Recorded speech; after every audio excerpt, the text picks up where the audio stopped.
Commander Zethkai had witnessed the destruction of 17 worlds. He had seen species burn their own cities rather than surrender. He had watched civilizations choose extinction over slavery. But nothing in his 3 centuries of warfare had prepared him for what he would discover about fear when he fought alongside humans. The galaxy knew humans as the newcomers, primitive bipeds who had barely crawled from their single planet when the Void Swarm arrived. Most species dismissed them as another victim race, destined to become biomass for the endless hunger that devoured star systems. Zethkai thought he understood fear. His people, the Kithara, were apex predators from a death world where survival meant constant vigilance. Fear was a tool, a sharpener of instincts, a keeper of the living. But humans wielded fear like a weapon he had never seen before. This is the story of how a hardened alien warrior learned that there are things in the universe more terrifying than death itself, and that sometimes the most dangerous predators are the ones who smile while they hunt. The evacuation of Kepler 442b should have been routine. Commander Zethkai had overseen dozens of similar operations across the Outer Rim, shepherding refugee populations ahead of the Void Swarm's inexorable advance. His battlecruiser, the Crimson Talon, hung in high orbit above the agricultural world, its massive cargo bays already filled with the desperate survivors of 3 previous evacuations.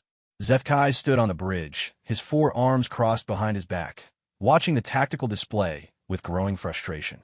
The human settlement of New Brisbane sprawled across the southern continent like a stubborn infection, its population of 40,000 refusing every evacuation order. His comm officer, a young Kithara named Veldar, looked up from her console with obvious distress. "Commander, the humans are still refusing transport. Their leader claims they need more time to secure their research." Veldar's mandibles clicked in confusion. They must know the swarm will be here within 72 hours. Zethkai's own mandibles tightened. In his 3 centuries of military service, he had never encountered a species so seemingly suicidal. Every other race in the galaxy understood the simple mathematics of survival. When the Void Swarm arrived, you ran or you died. There was no third option. "Open a channel to their leadership," he commanded, his voice carrying the authority of someone who had watched civilizations crumble. The main screen flickered to life, revealing a human female with graying hair pulled back in a practical ponytail. She wore a simple work coverall stained with what appeared to be soil, and her eyes held a steadiness that reminded Zethkai uncomfortably of a hunting predator. Dr. Sarah Chun, the human, introduced herself without preamble. "I assume you're here to tell us we're idiots for not running." Zethkai had expected pleading, perhaps panic, maybe even the resigned despair he'd seen in so many other doomed populations. He had not expected this calm defiance. "Doctor, my scans indicate the Void Swarm's advanced scouts will breach this system in approximately 70 hours. Their main force will follow within days. I have room for your entire population aboard my vessel. And we appreciate that, Commander." Zethkai of the Crimson Talon, 3rd Fleet. "Commander Zethkai, we appreciate the offer, but we're not leaving. Not yet. Then you will die." Zethkai said it matter-of-factly, the way he might comment on the weather. The Void Swarm does not negotiate. They do not take prisoners. They consume all biological matter and move on. Your planet will be stripped bare within hours of their arrival. Dr. Chin smiled, and something about that expression made Zethkai's combat instincts stir uneasily. "We know exactly what they are, Commander. We've been tracking their movements for months, studying their behavior patterns, their consumption methods, their reproduction cycles." Studying them? Veldar's translator struggled with what might have been a laugh from the human. For what purpose? Because knowledge is power, and power is the only thing that's going to stop them. Dr. Chun leaned forward, her eyes bright with an intensity that made Zethkai's first stand on end. "Tell me, Commander, in all your evacuations, how many times have you actually fought the swarm?" "Fighting them is suicide," Zethkai replied automatically. "Standard protocol is immediate evacuation of all populated worlds in their path. So you've never actually seen them in combat. You've never tested their defenses, their weaknesses, their limitations." Chen's smile widened. "We have." The bridge fell silent except for the soft hum of the ship's systems. Zethkai felt something cold settle in his stomach, a sensation he hadn't experienced since his first combat mission decades ago. "What are you saying?" "We're saying that humanity doesn't run from monsters, Commander. We study them. We learn their weaknesses, and then we kill them. Before Zethkai could respond, alarms began blaring across his bridge. His tactical officer, a grizzled Kithara veteran named Torgax, looked up from his console with what could only be described as terror. "Commander, long-range sensors are detecting an anomaly. The swarm advanced scouts. They're not following predicted trajectory patterns." "Explain." "They appear to be avoiding this system. Their formation is dispersing around Kepler 442 rather than proceeding directly to it." Dr. Chen's voice cut through the bridge chatter. "Oh good, the modifications are working ahead of schedule. Commander, would you like to see what we've been working on down here?" Against every instinct screaming at him to maintain safe distance, Zethkai found himself ordering a shuttle prepared. Something about the human's confidence, her complete lack of fear in the face of the galaxy's greatest threat, had awakened a curiosity he thought he'd lost long ago. As his shuttle descended through the planet's atmosphere, he found himself thinking about fear. The Kithara were predators, evolved from pack hunters on a world where everything wanted to kill you. Fear was survival.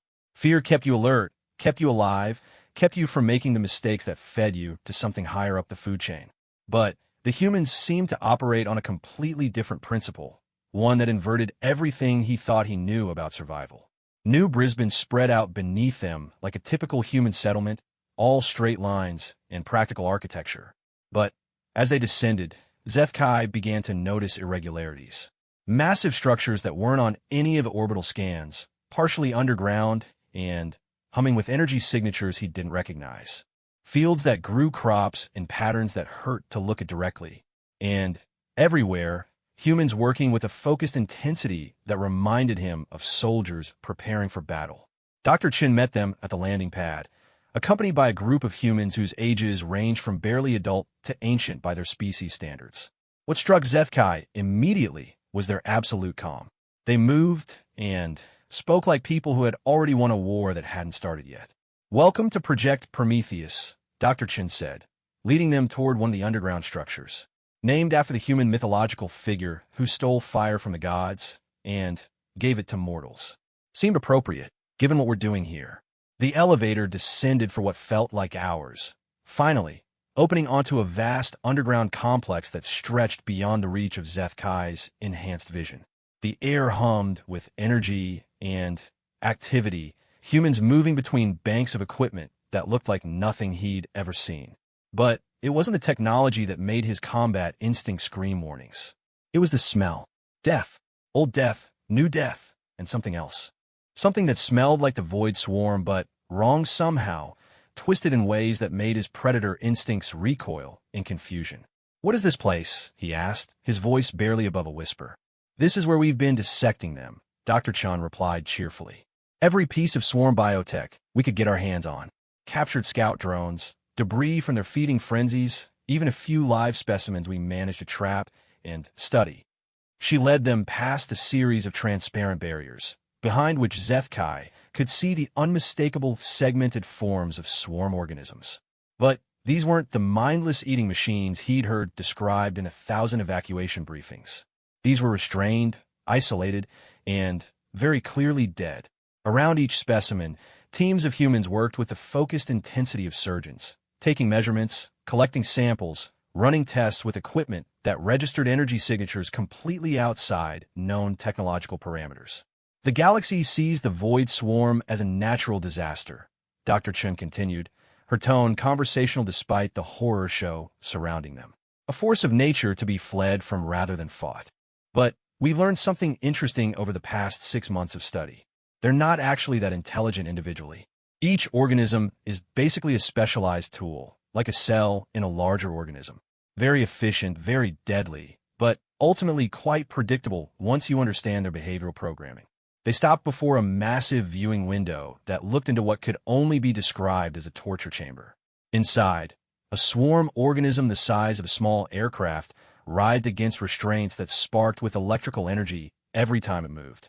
Its eyeless head turned toward them, mandibles clicking in what Zethkai's trained ear recognized as a distress call. "This one's been with us for 3 weeks," Dr. Chin said with the casual pride of a researcher discussing a particularly successful experiment. "We've learned so much from it.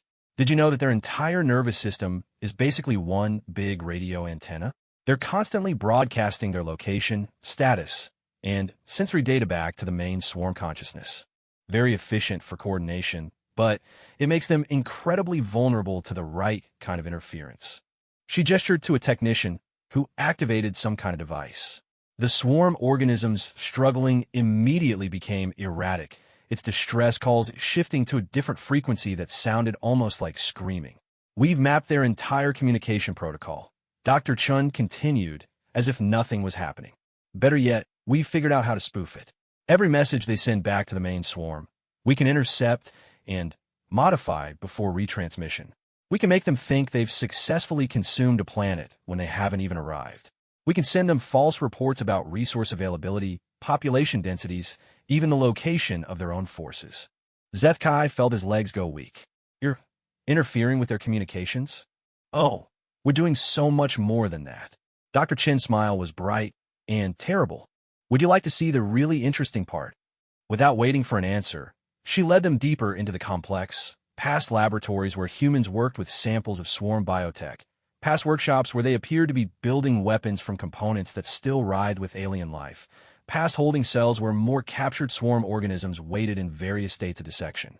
They finally stopped in a vast chamber dominated by a holographic display showing the local star system. Red dots marked the positions of the approaching swarm fleet, but their movements were wrong. Instead of the inexorable advance Zethkai expected, they were scattered, confused, some groups actually moving away from the planet. This is what's happening right now, Dr. Chin explained. Every scout they send ahead gets captured by our automated defense drones. Every report they try to send back gets intercepted and rewritten. As far as the main swarm consciousness knows, this system was already consumed months ago by a different branch of their own forces. That's impossible, Veldar whispered. The swarm has consumed hundreds of worlds. They would recognize. Would they? Dr. Chin's eyes glittered with something that might have been amusement. See, that's the beautiful thing about a hive mind. It's incredibly efficient, but it's also incredibly trusting of its own components. When a scout reports that a system has been consumed, the main consciousness doesn't question it. Why would it? Its own biology makes deception impossible among its components. She gestured to the display, where the confused red dots were beginning to disperse entirely. They're leaving. The entire advanced fleet is moving on to what they think are more productive feeding grounds. But here's the really beautiful part. The display shifted, showing a wider view of the local galaxy. More red dots appeared, representing other swarm fleets, and Zethkai watched in growing horror as he realized what he was seeing. We've been feeding them false information for months, Dr. Chin said softly. Not just about this system, but about dozens of others. We've been gradually redirecting their entire expansion pattern, sending them toward empty systems, asteroid fields, dead worlds with no biomass to consume. And because they trust their own biology absolutely, they follow the false intelligence without question. You're starving them, Zethkai breathed. We're doing more than that. We're turning them against themselves. She manipulated the display, zooming in on a cluster of red dots that seemed to be converging on a single point. When multiple fleets arrive at the same empty system, all expecting to find resources that aren't there, what do you think happens? They start consuming each other. The hive mind fractures, competing subunits emerge, and they tear themselves apart, fighting over resources that were never there in the first place. The chamber fell silent except for the soft hum of the holographic projectors. Zethkai stared at the display, his mind struggling to process what he was seeing. The Void Swarm, the galaxy's ultimate predator, the unstoppable force that had consumed entire civilizations, was being systematically destroyed by a species that hadn't even achieved faster-than-light travel until 50 years ago. How many? He asked quietly. How many what? How many fleets have you redirected? Dr. Chin's smile was answer enough, but she spoke anyway. All of them, Commander. Every single swarm fleet in this galactic arm. They're either starving in empty space, consuming each other, or heading towards systems we've prepared specifically for them. Prepared how? Well, that's where things get really interesting. She began walking toward another section of the complex, her pace casual despite the magnitude of what she was revealing. See, we've learned that the swarm reproduces by consuming biomass and converting it into new organisms.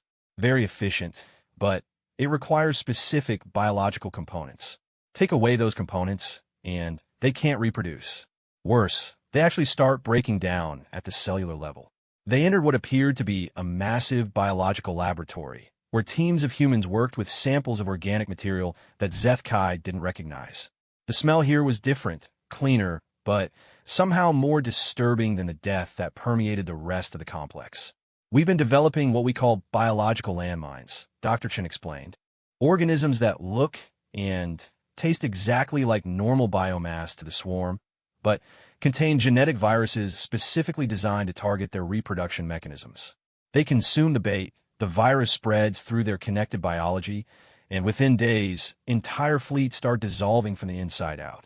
She gestured to a series of containers filled with what looked like normal plants and animals. We've seeded 17 systems with these.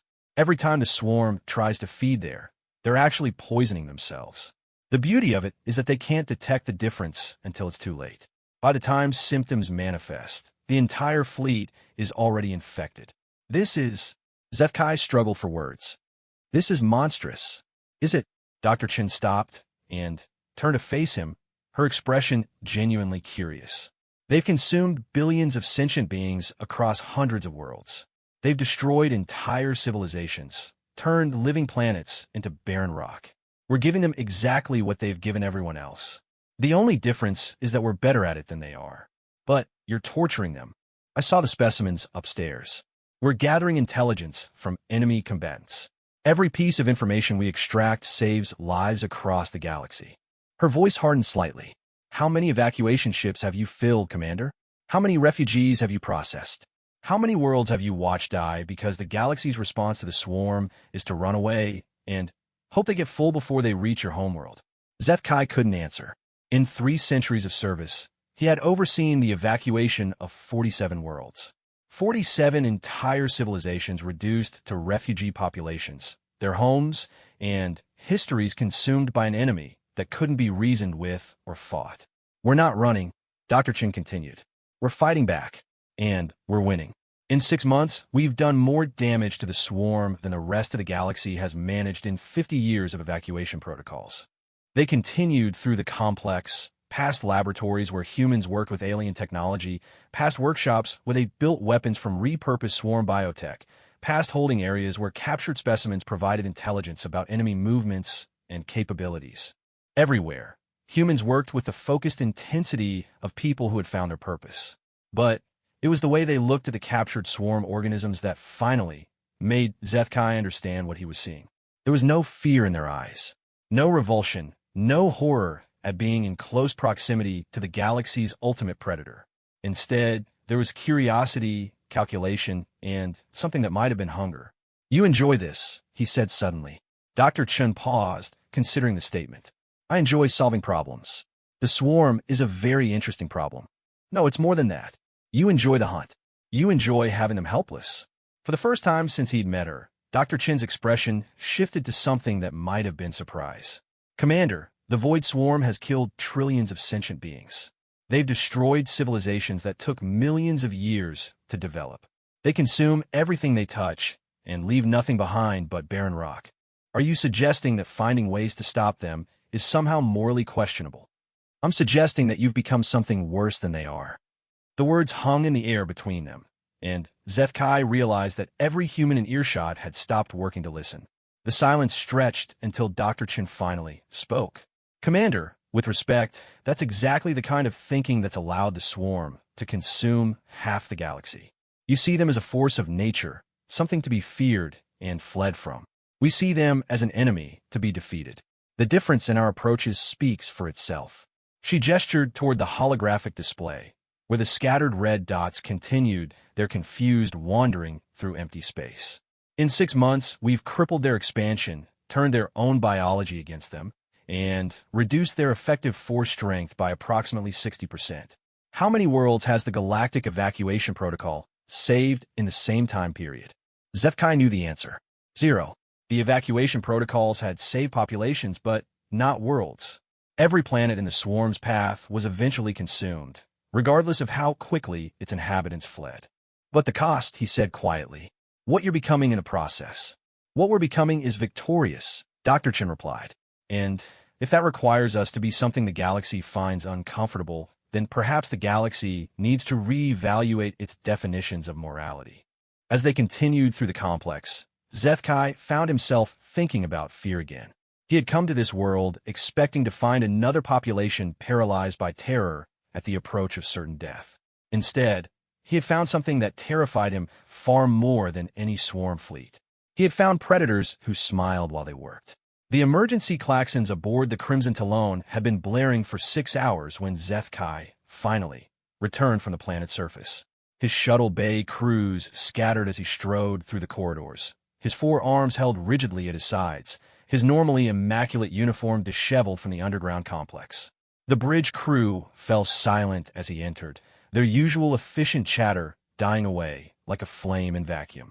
"Report," he commanded, though his voice lacked its usual authority. He felt hollow, as if something fundamental had been carved out of his chest and replaced with cold metal. Torgax looked up from the tactical station, his weathered features creased with confusion. "Commander, we're receiving contradictory data from our long-range sensors. The swarm advance fleet has completely dispersed. Some groups are heading away from inhabited systems entirely. Others are converging on empty space, and 3 separate fleets appear to be engaging each other over a dead asteroid field in the Kree system." "Are you certain of these readings?" "Triple-checked, sir. We've never seen anything like this. The swarm has always moved with perfect coordination. Now, they're acting like—" Torgax paused, searching for the right words. "Like they're confused, disorganized, almost random." Zethkai slumped into his command chair, the weight of what he'd witnessed settling over him like a burial shroud. "It's not random, old friend. It's strategy. Human strategy." The bridge crew exchanged glances, their expressions ranging from confusion to disbelief. Veldar was the first to speak, her voice carefully controlled. "Commander, what did you find down there?" How could he explain what he'd seen? How could he make them understand that their entire understanding of warfare, of survival, of the very nature of the swarm threat had been rendered obsolete by a species that had been in space for barely half a century? "They're not evacuating because they don't need to evacuate," he said finally. "The humans have been fighting the swarm for months. Not just fighting them, but winning." "That's impossible," Torgax said immediately. "No one fights the swarm. No one can fight the swarm. They're too numerous, too coordinated too." "They were too coordinated," Zethkai corrected. "The humans have found ways to disrupt their communication networks, to feed them false information, to turn their own biology against them. What we're seeing on the sensors isn't confusion. It's the result of systematic psychological warfare on a scale none of us imagined possible." He activated the main viewer and called up the tactical display that showed the scattered swarm fleets. Every one of those groups thinks they're following valid intelligence from their own scouts. They don't know that every piece of data they've received has been intercepted and modified by human intelligence operatives. They're chasing phantoms, fighting each other over resources that don't exist, and slowly poisoning themselves on biological weapons disguised as food. The silence that followed was profound. Zethkai could hear the soft hum of the ship's systems, the distant thrum of the engines, the almost inaudible breathing of his crew. Finally, Veldar spoke. "Sir, if the humans can do this to the swarm, then every assumption we've made about our place in the galaxy needs to be reconsidered."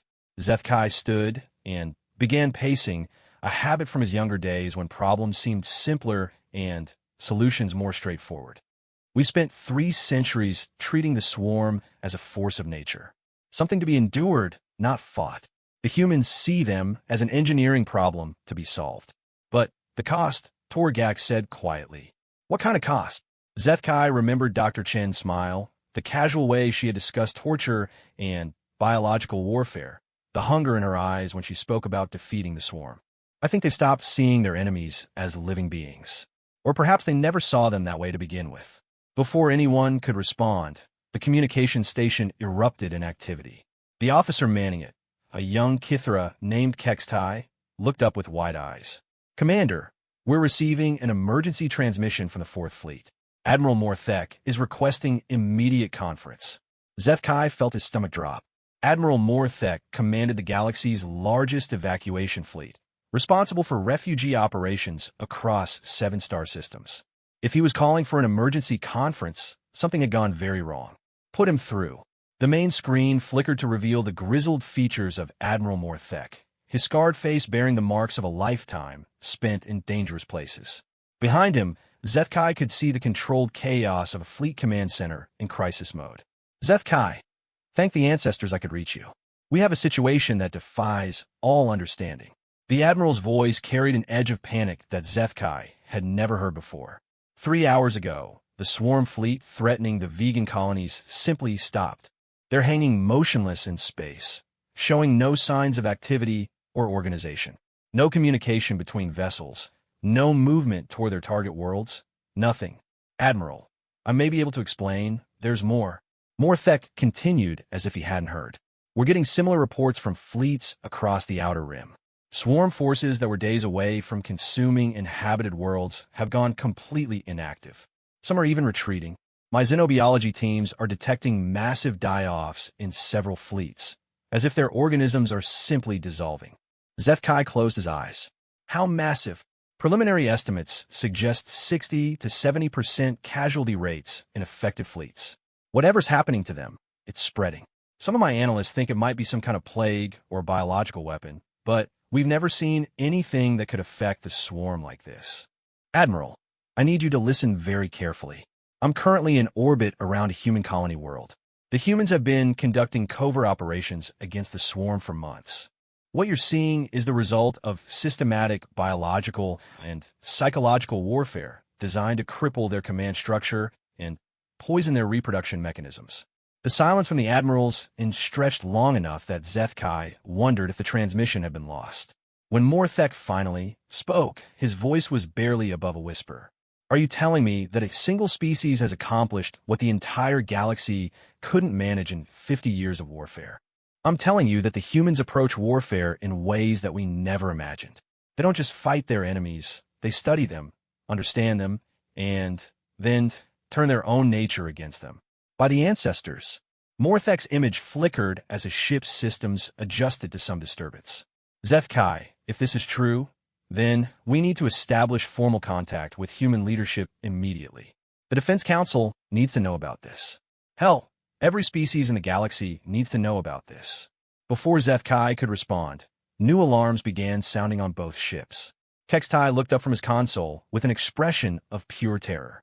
Commander, long-range sensors are detecting a massive energy signature approaching the system.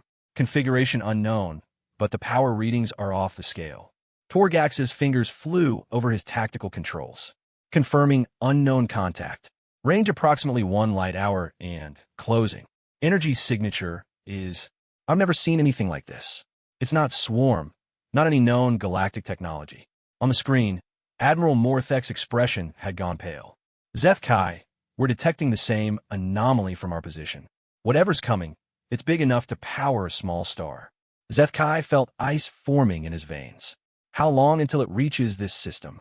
At current velocity, approximately 47 minutes.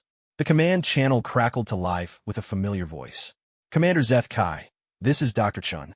I assume you're detecting our incoming visitor. Doctor, what is that thing? That would be the swarm's response to our recent activities. It seems our little disruption campaign has attracted the attention of something much larger than the scout fleets we've been dealing with. Zethkai's blood went cold. Explain. We've been monitoring deep space communications for weeks, trying to understand the swarm's organizational structure. What we've learned is that there are layers to their hierarchy we never suspected. The fleets we've been fighting are essentially worker drones.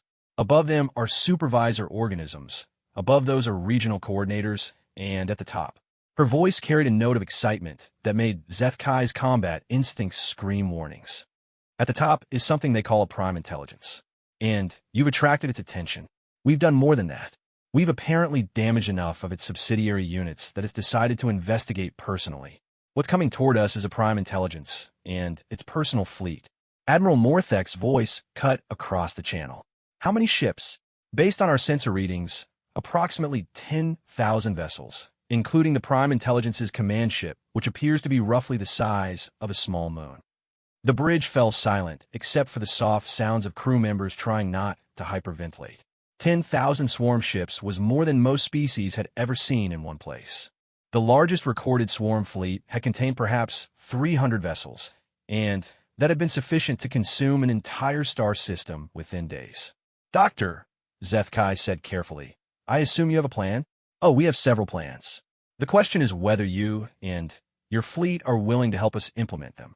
What exactly are you asking? We're asking you to stand and fight instead of running away. We're asking you to trust us when we say that the swarm can be beaten, even at this scale. And we're asking you to accept that the methods we use might be different from what you consider acceptable warfare.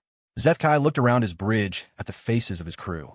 These were good people, professional soldiers who had spent their careers saving lives and protecting the innocent. They looked to him for leadership, for answers, for the kind of clear moral guidance that had always seemed so simple before today. What would you need us to do? We need you to help us capture the Prime Intelligence. The words hung in the air like a physical weight. Admiral Morthek's voice came over the channel with careful precision. Doctor, did you just say you want to capture a creature that commands 10,000 swarm ships?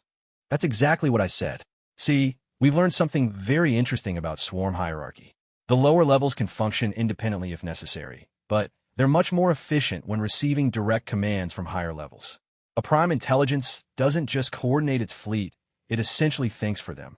Remove the Prime Intelligence, and 10,000 ships become 10,000 confused animals. And how exactly do you propose to capture something that size? The same way we captured the smaller specimens. Carefully, systematically, and with the understanding that the intelligence we gain will be worth whatever risks we have to take. Zethkai felt something cold settle in his chest. Doctor, you're talking about torturing a creature with the intelligence to command fleets. I'm talking about extracting tactical intelligence from an enemy commander. The fact that we have to keep it alive during the process is simply a practical consideration. On the screen, Admiral Morthek was shaking his head. This is madness. You're asking us to participate in what amounts to biological warfare and torture on a scale the galaxy has never seen. I'm asking you to help us in a war that's been going on for 50 years, Dr. Chen replied. I'm asking you to help us save every world that would otherwise be consumed by the swarm in the coming decades. And I'm asking you to accept that sometimes the price of victory is higher than we'd like to pay. Zethkai stared at the tactical display, watching the massive energy signature that represented the approaching swarm fleet. In 40 minutes, they would arrive in system. In 41 minutes, the battle would begin whether he chose to participate or not. What would capturing this Prime Intelligence accomplish? He asked finally. Complete intelligence on swarm operations across the galaxy. Access to their communication networks, their strategic planning, their resource allocation systems. With what we could learn from a Prime Intelligence, we could end the swarm threat permanently within a matter of months. And if we refused to help, Dr. Chen's voice carried a note of something that might have been regret. Then, you're welcome to evacuate our population and retreat to safe distance. We'll handle this ourselves, the way we've been handling everything else. Zethkai closed his eyes and tried to think. Every instinct he possessed told him to order immediate evacuation and retreat. The humans were dangerous, possibly more dangerous than the swarm itself. They had turned warfare into something clinical and terrifying, something that treated enemy suffering as simply another tool to be used. But they were also winning. For the first time in 50 years, someone was actually beating the swarm. Commander, Veldar said quietly, whatever you decide, the crew will support you. He looked around his bridge again, seeing the faces of people who trusted him to make the right choice. But what was the right choice when every option led to something terrible? Dr. Chun, he said finally, if we agree to help you, what exactly would you need us to do? We need you to serve as bait. The human plan was elegant in its simplicity and terrifying in its implications. As Dr. Chen outlined the strategy over the secure communication channel, Zethkai found himself simultaneously admiring the tactical brilliance and recoiling from the casual cruelty of it all. The Prime Intelligence will arrive expecting to find a standard swarm feeding operation in progress, she explained, her voice carrying the same calm professionalism she might use to discuss the weather. When it discovers that its subsidiary fleets have been compromised, it will attempt to establish direct control over all swarm units in the system. That's when it becomes vulnerable. Zethkai studied the tactical projection she had transmitted to his ship. The plan required precise timing, absolute trust in human technology he didn't understand, and a willingness to place his ship directly between a Prime Intelligence and its escape routes. Doctor, you're asking me to position my vessel within weapons range of a creature that commands 10,000 ships. Even if your plan works, the chances of survival seem minimal. Commander, with respect, every evacuation you've ever conducted has been based on the assumption that survival requires retreat. We're offering you the chance to base survival on victory instead. From his position at the tactical station, Torgax looked up with poorly concealed skepticism. And if this capture attempt fails, what happens to the crews who trusted your judgment? Dr. Chin's response came without hesitation. If we fail, then everyone dies anyway when the swarm continues its expansion across the galaxy. At least this way, we die fighting instead of running. Admiral Morthek's voice crackled over the channel from his position 3 systems away. Zethkai, I'm ordering immediate evacuation of all civilian populations in the projected battle zone. Whatever you decide about this human operation, we need to get non-combatants clear. Acknowledged, Admiral. Zethkai turned to his communications officer. Signal all refugee transports to begin emergency acceleration to the system perimeter. Full military escort. As his crew began coordinating the civilian evacuation, Zethkai found his attention drawn back to the human proposal. The technical details were staggering in their complexity, involving gravitational field manipulation, biological warfare agents that could be deployed through space itself, and capture systems that seemed to blur the line between technology and torture. Doctor, these biological restraint systems you've described, they appear to be designed to keep the target conscious and responsive during extended interrogation. That's correct. Unconscious subjects provide limited intelligence value. You're describing torture, not interrogation. I'm describing information extraction from an enemy that has consumed trillions of sentient beings. If you have moral objections to causing discomfort to something like that, Commander, then perhaps you should reconsider your participation. The casual dismissal of his concern struck Zethkai like a physical blow. He looked around his bridge at crew members who had spent their careers protecting life, preserving civilization, maintaining the moral standards that separated them from the chaos of the galaxy. What Dr. Chun was asking them to participate in would fundamentally change who they were as people. But the alternative was to watch the swarm continue its inexorable consumption of everything they held dear. How long do we have to decide, he asked. The Prime Intelligence will arrive in 37 minutes. We need commitment from all participating vessels within the next 10 minutes to ensure proper coordination. Zethkai closed his eyes and tried to imagine explaining this decision to his crew, to his superiors, to the families of anyone who didn't survive the next few hours. How did you justify participating in what amounted to the torture of a sentient being, even one as alien and hostile as a swarm Prime Intelligence? Commander, Veldar said quietly. Incoming priority transmission from the Defense Council. The main screen flickered to reveal the stern features of High Command, representatives from a dozen species whose worlds lay in the swarm's path.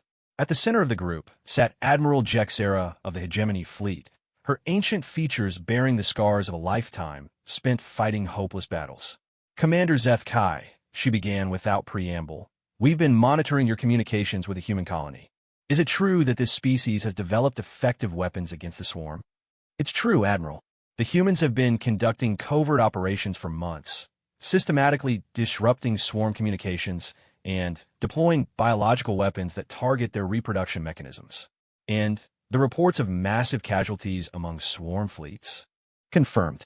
Preliminary estimates suggest 60 to 70% effective kill rates in effective formations. The silence from the Defense Council stretched long enough that Zethkai wondered if they had lost the transmission. When Admiral Jexera finally spoke, her voice carried a weight that seemed to press against his chest. Commander, the Defense Council hereby authorizes any and all cooperation with human military operations, up to and including participation in direct combat operations against swarm forces. Admiral, you should understand what you're authorizing. The human methods are unconventional. Explain. How could he explain the underground complex, the torture chambers disguised as research facilities, the casual way Dr. Chun had discussed the systematic poisoning of entire fleets? How could he make them understand that the humans had found ways to win that changed the very nature of what winning meant? They treat warfare as a science, Admiral. They study their enemies like laboratory specimens. They turn their biology against them. And They extract intelligence through methods that we would consider torture. Admiral Jexera leaned forward, her scarred features hardening. Commander, the swarm has consumed 47 inhabited worlds in the past year alone. The populations of those worlds numbered in the billions. If these humans can stop that from continuing, then the Defense Council is prepared to overlook whatever moral reservations you might have about their methods. The words hit Zethkai like a physical blow. 47 worlds, billions of people, entire civilizations reduced to biomass and memory. Understood, Admiral. Good. You have full authority to coordinate with human forces as you see fit. The Council expects regular reports on their capabilities and methods. In transmission, the screen went dark, leaving Zethkai alone with his crew and the terrible weight of responsibility. Around him, his officers waited for orders that would determine whether they lived as heroes or died as monsters. Dr. Chun, he said into the communications array, the Defense Council has authorized full cooperation with your operation. Excellent. Uploading tactical coordinates now. You'll need to position your ship at the coordinates I'm transmitting within the next 20 minutes. Zethkai studied the projected location and felt his blood go cold.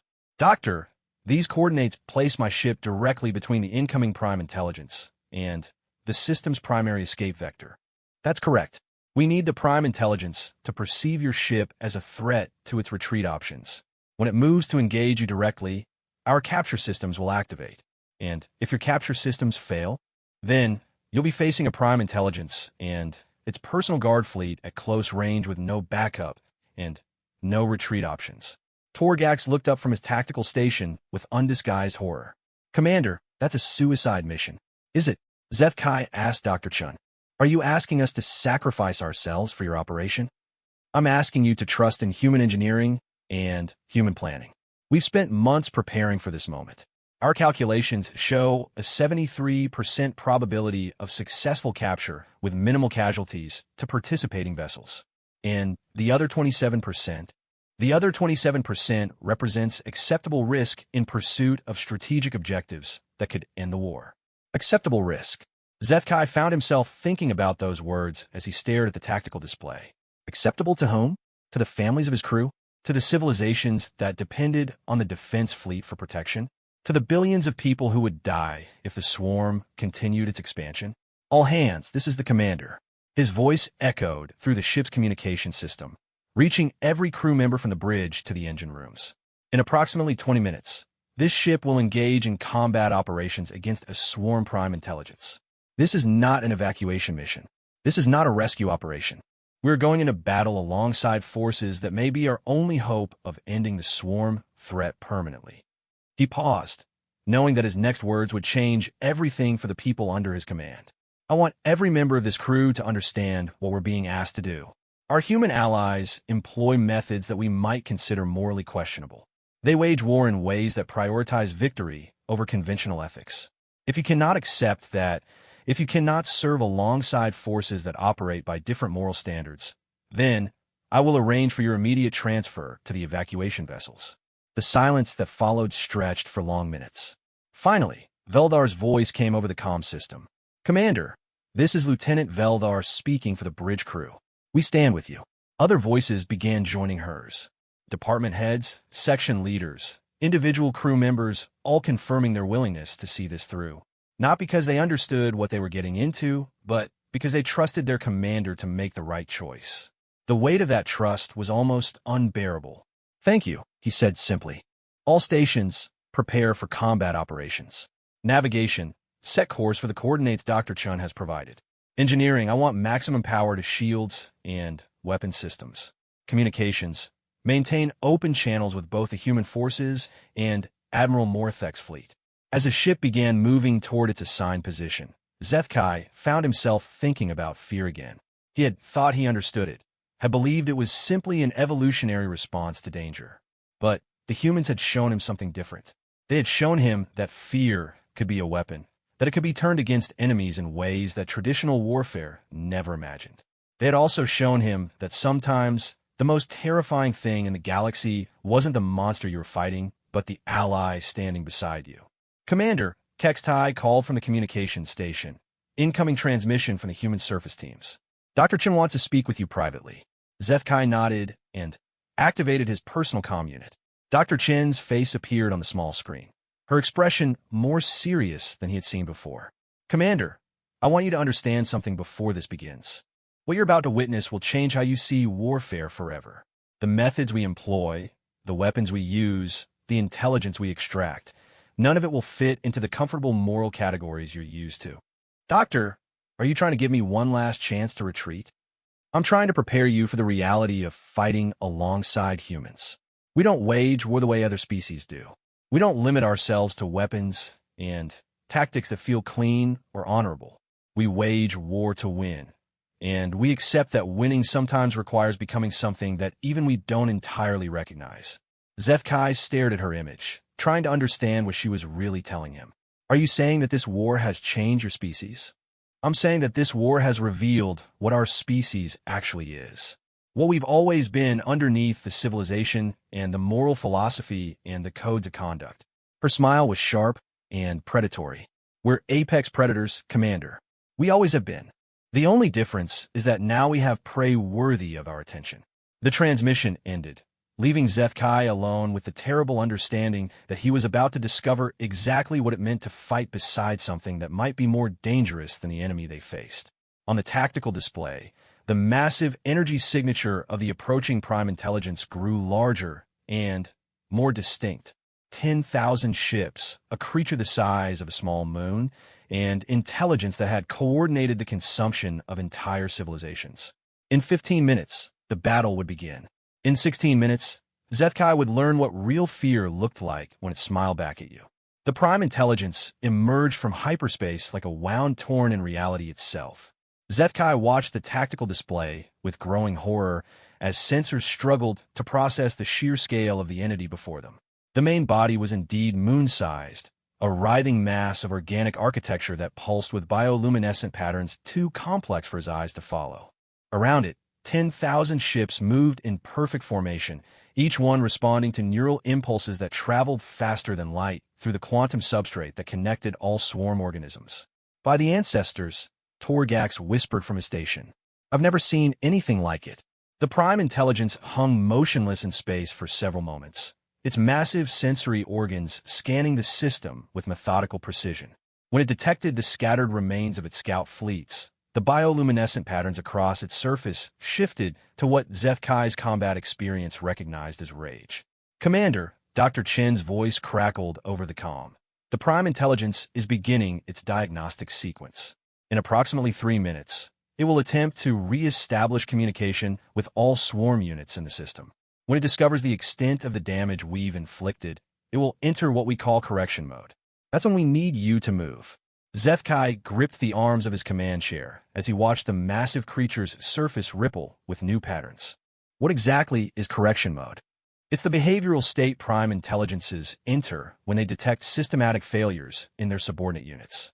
They become extremely aggressive and focused on eliminating whatever they perceive as the source of the problem. In this case, that means anything in the system that isn't part of their own fleet, including us, especially you. Your ship represents the largest non-swarm energy signature in the system.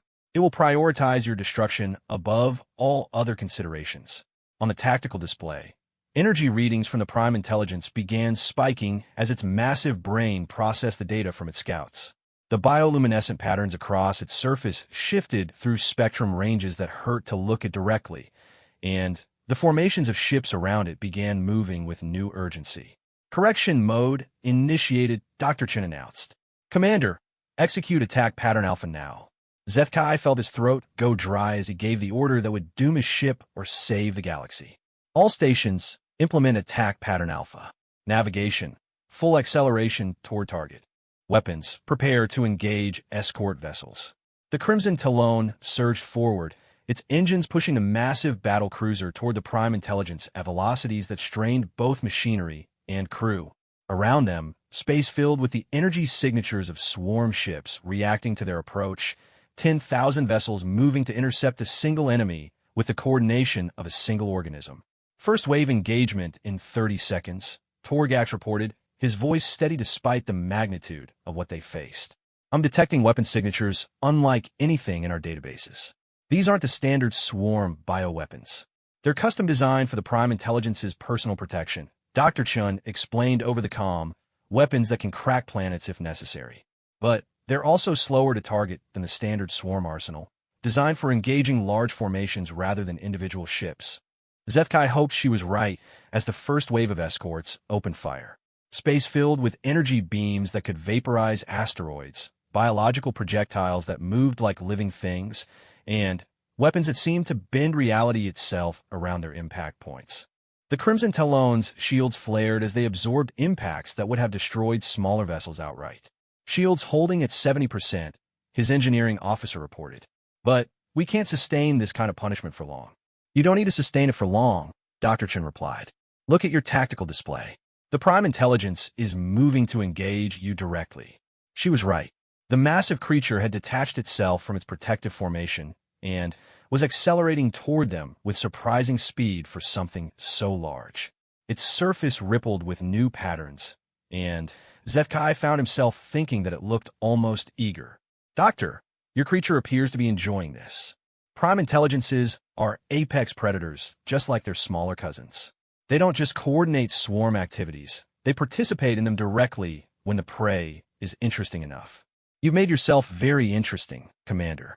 As the Prime Intelligence closed distance, Zethkai got his first clear look at its forward sections. What he saw made his combat-trained mind struggle to process the reality of what they faced. The creature's frontal surfaces were covered in sensory organs the size of buildings, weapon systems that looked grown rather than built, and what appeared to be feeding apparatus designed to consume prey much larger than individual organisms. It's not just a command unit, he breathed. It's a hunter. Now you're beginning to understand what we're really fighting, Dr. Chen replied. The smaller swarm units aren't just tools. They're extensions of apex predators that view entire civilizations as prey items. This is what the galaxy has been running from for 50 years. The Prime Intelligence opened fire with weapons that defied classification. Energy beams that seemed to exist in multiple dimensions simultaneously, projectiles that phased in and out of normal space, and something that looked like concentrated gravity wrapped around malevolent intelligence. The Crimson Talon shook under impacts that pushed their shields to the breaking point. Shields down to 40%. Engineering reported. We need to break off or we'll lose structural integrity. Negative, Zethkai replied, watching the distance readings tick down. Dr. Chun, how close do we need to get? Another 30,000 kilometers. Our capture systems require precise targeting locks, and the Prime Intelligence's natural defenses interfere with our sensors at longer ranges. 30,000 kilometers. At their current rate of closure, that was less than 2 minutes. 2 minutes of absorbing punishment from weapons that could sterilize worlds. Commander, Veldar called from her station. I'm detecting massive energy buildup in the Prime Intelligence's forward sections. Whatever it's preparing to fire next is going to be considerably more powerful than what we've faced so far. Zethkai gripped his chair as space around them filled with the distinctive energy signature of a weapon charging beyond anything in their experience. The Prime Intelligence's forward surfaces began glowing with internal fire, and he realized that they were about to face something designed to destroy battle fleets, not individual ships. All hands braced for impact. The weapon that emerged from the Prime Intelligence was less a beam than a directed cataclysm, a column of destruction that turned space itself into something hostile to matter. The Crimson Talon's shields collapsed instantly, and emergency bulkheads throughout the ship began sealing as sections lost atmosphere. Critical damage to decks 7 through 12, damage control reported. Engineering sections offline, weapons systems at 20% capacity. They weren't going to make it.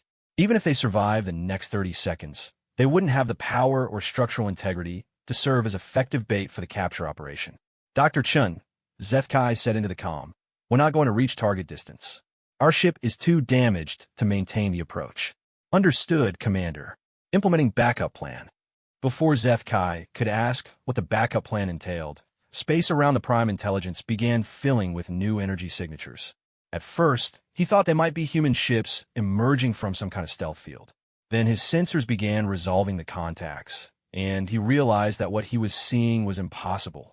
They were swarm ships, hundreds of them, emerging from hyperspace in perfect formation around the Prime Intelligence. But these ships weren't attacking the human positions. They were attacking each other. Doctor, what are we seeing?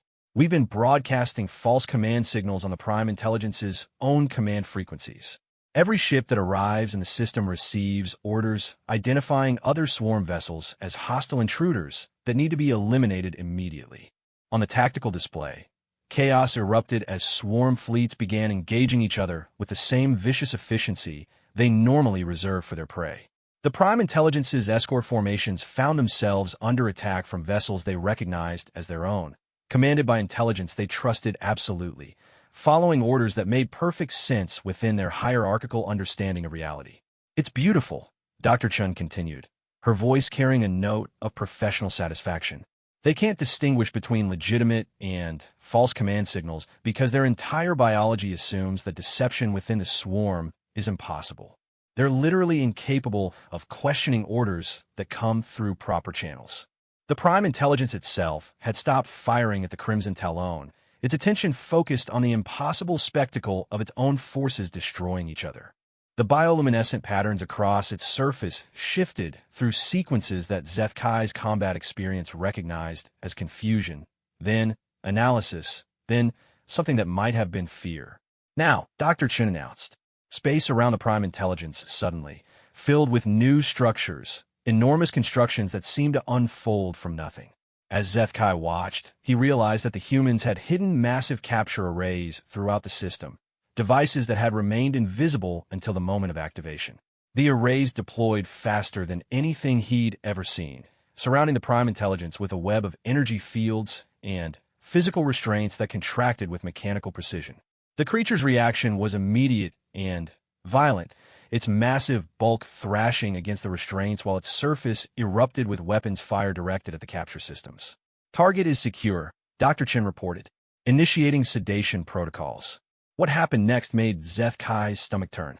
The capture arrays began injecting something directly into the Prime Intelligence's biology, compounds that caused the creature's struggles to become sluggish, its weapons fire to decrease in intensity, its bioluminescent patterns to fade to barely perceptible flickers. "Doctor," he said carefully, "what exactly are you injecting into that creature?" "Neural suppressants designed to keep it conscious but compliant. We need it alive and responsive for interrogation, but we can't risk it coordinating resistance or attempting escape." "You're torturing it." "We're preparing it for intelligence extraction. The neural suppressants cause minimal actual damage while ensuring maximum cooperation with our information-gathering procedures." Around the system, the surviving swarm vessels continued their fratricidal battle, each fleet convinced that the others represented some kind of contamination that needed to be eliminated. The Prime Intelligence watched its forces destroy each other while chemical restraints prevented it from issuing corrective commands. "The interrogation will begin in approximately 6 hours," Dr. Chun continued. "We'll need time to transport the subject to our secure facility and prepare the extraction equipment." "Commander, your ship has performed admirably. We recommend you withdraw to safe distance while we complete the operation." Zeth Kai stared at the tactical display, watching a creature with the intelligence to coordinate the consumption of civilizations being slowly dragged toward what could only be described as a torture chamber. Everything about the operation was tactically brilliant, strategically sound, and morally horrifying. "Doctor, after you extract whatever intelligence this creature possesses, what happens to it?" "That depends on how cooperative it proves to be during questioning. If it provides the information we need to locate and eliminate other Prime Intelligences, we may consider termination as a merciful conclusion to the process. And if it doesn't cooperate?" Dr. Chen's pause was answer enough. "We'll continue the extraction until we have what we need, regardless of how long that takes." Zeth Kai closed his eyes and tried to process what he had just participated in. They had won. For the first time in 50 years, someone had not just fought the swarm, but captured one of their command entities. The intelligence they could extract might end the war permanently. But the cost of that victory was becoming something that used torture as a standard military procedure. "Commander," Veldar said quietly, "incoming transmission from Admiral Morthek." The main screen flickered to life, revealing the Admiral's scarred features. Behind him, Zeth Kai could see the controlled excitement of a Fleet Command Center processing impossible good news. "Zeth Kai, preliminary reports indicate complete success of the capture operation. Is it true that the humans have taken a Prime Intelligence alive?" "It's true, Admiral. The creature is currently being transported to their interrogation facility. Outstanding. This could be the breakthrough we've needed for decades. How soon can we expect intelligence reports? Zethkai looked at the tactical display, where the prime intelligence was being slowly moved through space by devices that sparkled with neural suppression fields. The humans estimate 6 hours until interrogation begins. After that, he paused, trying to find words that would convey the reality without describing the methods. After that, it depends on how quickly they can extract the information they need. Excellent. The Defense Council is already preparing follow-up operations based on whatever intelligence the humans obtain. This could be the beginning of the end for the swarm threat. The transmission ended, leaving Zethkai alone with his crew and the knowledge that they had just helped capture a sentient being for the purpose of torture. The fact that the being in question had participated in the destruction of entire civilizations didn't make the reality any more palatable. "Commander," Torgak said quietly, "what have we done?" Zethkai didn't have an answer. They had helped win a battle that might lead to winning the war. They had participated in an operation that could save billions of lives across the galaxy. They had also helped capture a sentient being for the explicit purpose of extracting information through torture. "We've learned what it costs to fight beside humans," he said finally. "The question now is whether we can live with that knowledge." 3 days later, Zethkai stood in the observation chamber of the human underground complex, watching something that would haunt him for the rest of his life. The prime intelligence hung suspended in the center of a vast containment field, its moon-sized bulk reduced to the dimensions of a large building by technologies he didn't understand and wasn't sure he wanted to understand. The creature was still conscious. That was the detail that made everything else bearable or unbearable, depending on how you chose to process it. Neural suppression fields kept it compliant, but aware, chemical restraints prevented it from accessing its natural weapons, and isolation barriers cut it off from the quantum communication networks that connected it to other swarm entities. But it was awake, aware, and experiencing everything that was being done to it. "The intelligence extraction has exceeded our most optimistic projections," Dr. Chen said, her voice carrying the satisfaction of someone whose theories had been proven correct. "In 72 hours, we've obtained complete tactical data on swarm operations across 14 galactic sectors, including the locations of 17 other prime intelligences and their associated fleets." She gestured toward the massive displays surrounding the observation chamber, each one showing different aspects of the interrogation process. Star charts marked with swarm positions, biological analyses of different organism types, communication protocols that could be used to infiltrate and disrupt their operations. The scope of information was staggering. "We've also learned something interesting about their long-term strategic planning," she continued. "The swarm isn't just consuming randomly. They're following a specific pattern designed to prepare the galaxy for something they call the Great Convergence." Zethkai tore his attention away from the suspended prime intelligence to focus on what she was saying. "Explain." "Based on the intelligence we've extracted, the swarm expansion we've been fighting is actually just a preliminary phase of a much larger operation. They're not just consuming biomass for sustenance. They're harvesting it to fuel the creation of something called an overmind, a collective intelligence that would span multiple galaxies." The implications hit him like a physical blow. They're not just trying to consume our galaxy. They're trying to use it as raw material to build something larger. "Exactly. And according to our guest," she nodded toward the prime intelligence, "the Great Convergence is scheduled to begin within the next 5 years. Once it starts, every piece of biomass they've collected will be converted into components of the Overmind, creating an intelligence powerful enough to coordinate expansion into neighboring galaxies." Zethkai stared at the displays showing swarm positions across known space. Hundreds of fleets, thousands of consumed worlds, all part of a plan that made their previous understanding of the threat seem trivial by comparison. "How do we stop something like that?" Dr. Chin's smile was sharp and predatory. "We use their own plan against them. See, the Great Convergence requires precise coordination between all swarm forces across the galaxy. If that coordination is disrupted at the critical moment, the entire operation collapses. Better yet, the energy released by a failed convergence would destroy every swarm entity involved in the attempt." She manipulated one of the displays, showing a complex web of communication pathways that connected swarm fleets across galactic space. "We've learned how to spoof their coordination signals. When they attempt the Great Convergence, We can introduce false timing information that will cause different fleet groups to initiate the process out of sequence. The resulting interference patterns will tear their collective consciousness apart from the inside. And the Prime Intelligence provided all of this information willingly. Dr. Chen glanced toward the containment chamber where the massive creature hung motionless except for the occasional ripple across its surface. Willingness is a complicated concept when dealing with intelligence extraction. Let's say that it provided the information we needed through methods that proved effective. Zethkai felt something cold settle in his stomach. Show me the interrogation logs. Commander, I don't think that's necessary. You have the intelligence data. You understand the strategic implications. Show me the logs. Dr. Chin studied his expression for several moments, then activated a secondary display. What appeared made Zethkai wish he had never asked to see it.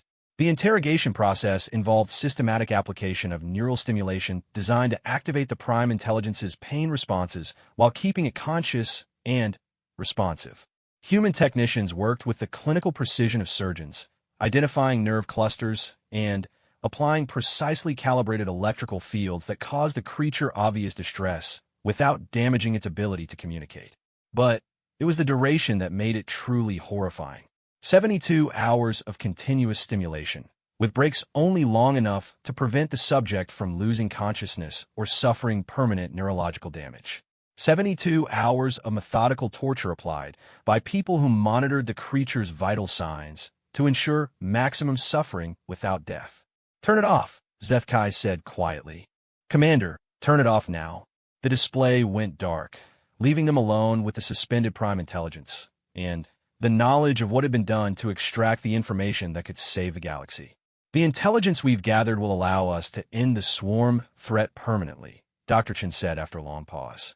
Every world they would have consumed, every civilization they would have destroyed, every sentient being who would have died in their expansion, all of that could be prevented with what we've learned here. At what cost? Zethkai asked. What do we become when we use methods like this? We become victorious. We become the species that survived when everyone else was running away. We become the civilization that was willing to do whatever was necessary to protect the galaxy from a threat that would have consumed everything. Zethkai stared at the Prime Intelligence, watching the slow ripples across its surface that might have been breathing or might have been residual neural activity from the torture it had endured. And after we've won? After we've used these methods to defeat the swarm? What happens to us then? We go back to being explorers, scientists, builders of civilizations. The war will be over, and we can return to the peaceful pursuits that defined us before the swarm arrived. Can we? Can anyone who's done this just go back to being peaceful? Dr. Chan was quiet for a long moment, studying the displays that showed swarm positions across the galaxy. When she finally spoke, her voice carried a note of something that might have been regret. Commander, 50 years ago, the swarm began their expansion into our galactic arm. In that time, they've consumed over 300 inhabited worlds and killed trillions of sentient beings. Every day we spend debating the morality of our methods, more civilizations die. Every hour we waste on ethical considerations, more planets are stripped bare. She turned to face him directly, her eyes holding the kind of certainty that came from absolute conviction. You asked what we become when we use these methods. I'll tell you what we become. We become the species that was willing to sacrifice its own moral comfort to save everyone else. We become the civilization that chose to be monsters so that others could remain innocent. And you can live with that. I can live with it because the alternative is universal extinction. I can live with it because every moment of suffering we inflict on our enemies prevents years of suffering for their potential victims. And I can live with it because someone has to be willing to do the necessary work, even when that work is terrible. Before Zethkai could respond, alarms began sounding throughout the facility. Emergency lighting activated, and Dr. Chin's expression shifted to focused alertness as she activated her communication equipment. Control, this is Dr. Chen. Report status. Doctor, we're detecting massive hyperspace distortions throughout the system. Initial analysis suggests multiple swarm fleets are arriving simultaneously from different vectors. Dr. Chen's face went pale as she studied the incoming data. How many fleets? Preliminary count indicates at least 50 separate formations, totaling approximately 500,000 ships. The silence that followed was profound. 50 fleets, 500,000 ships, more swarm forces than had ever been assembled in one location. Doctor, the control voice continued. Long-range sensors are detecting similar concentrations gathering in 17 other star systems across the galactic arm. It appears to be a coordinated response to the loss of the prime intelligence. Dr. Chen closed her eyes and took a deep breath. When she opened them again, her expression held the kind of calm that came from accepting the inevitable. They're initiating early convergence. Our capture of the prime intelligence has triggered their contingency protocols.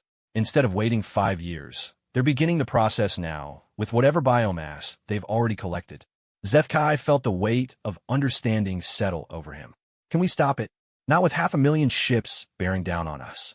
We needed more time to prepare the interference signals, more time to position our assets, more time to coordinate with other species' fleets. She turned toward the containment chamber, where the prime intelligence hung motionless. We got the intelligence we needed, but we may have triggered the very catastrophe we were trying to prevent. Outside the facility, space began filling with the energy signatures of arriving swarm vessels. Not the confused, disorganized fleets they had been fighting, but coordinated formations moving with the precision of a single organism. The galaxy's ultimate predators, arriving in numbers that defied comprehension. Commander, Dr. Chen said quietly, I want you to know that